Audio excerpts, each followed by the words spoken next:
off tonight. A man with a criminal record picked the wrong place to break the law, armed with a gun. Police say he tried to rob an officer at a police convention in Swatera Township.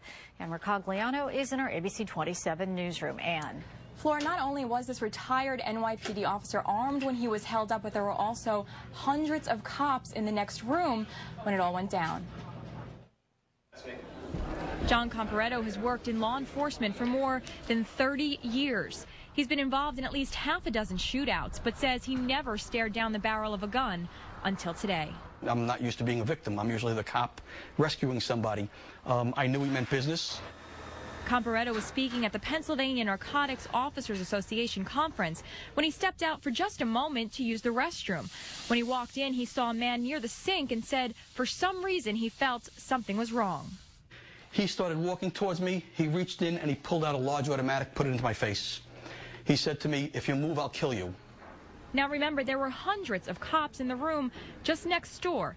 He says the suspect wanted cash and his cell phone and told him to drop his pants. Now I have an ankle holster on.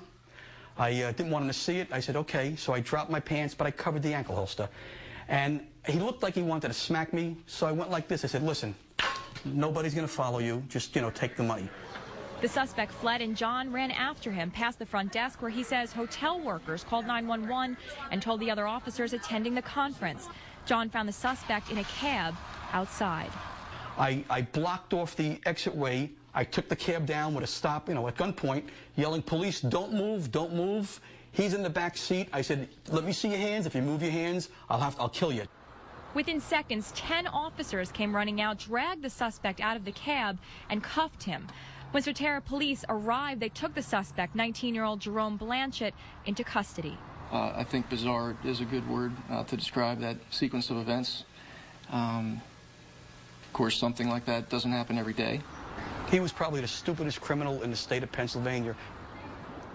Police charged Blanchett with robbery, making terroristic threats, and other gun charges. He's being held at Dauphin County Prison on $1 million bail. Ironically, there was a sign out front saying there was a Pennsylvania narcotics law enforcement seminar going on inside. Flora, I guess he didn't see that. Back to you. Yeah, I guess he missed that.